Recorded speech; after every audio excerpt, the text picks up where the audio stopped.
As the Prophet ﷺ said, all prophets were given something which would cause people to believe in them. This is in Sahih Bukhari and Sahih Muslim. The thing which I was given is none other than a revelation, the Qur'an, which Allah revealed to me. So I hope that I will have the most followers among them on the Day of Judgment. It was the definitive miracle of the Prophet ﷺ. This is the challenge of the Qur'an. You take all the Bibles in the world, all the Old Testaments, all the New Testaments, all the Torahs, all the ancient Hindu texts, etc., etc. You get rid of them. You hide them, you put them away in a vault. Also the Qur'an, you put it away. Nobody has access to these books. I tell you, in the city of Chicago, or in the city of New York, or in a small town in Georgia somewhere, even in the United States, we're not even talking going abroad. So long as you have 1 or 2 people that have memorized the whole Qur'an, you'll recover the whole book in a day.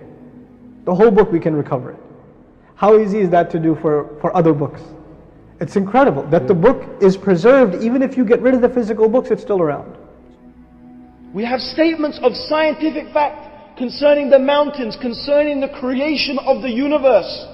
How the Qur'an describes that the mountains have roots, which has only been discovered recently. The continental mountains have roots, and they help to stabilize the earth's surface. This is mentioned in the Qur'an.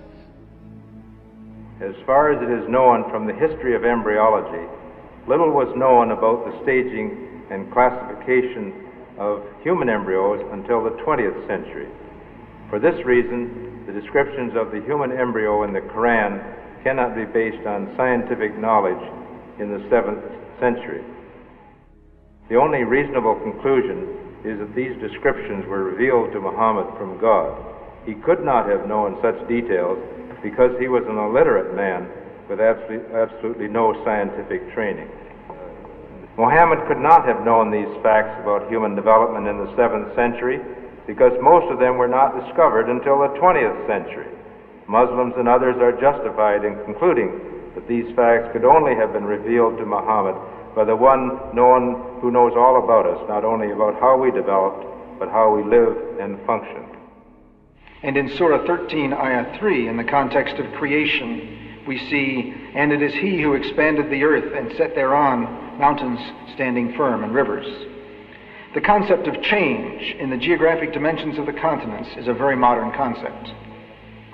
Perhaps the most intriguing thoughts are from a hadith in Sahih Muslim, where Muhammad states as one of the signs of the coming of the Day of Judgment that Arab areas will return to being fertile and green and with rivers.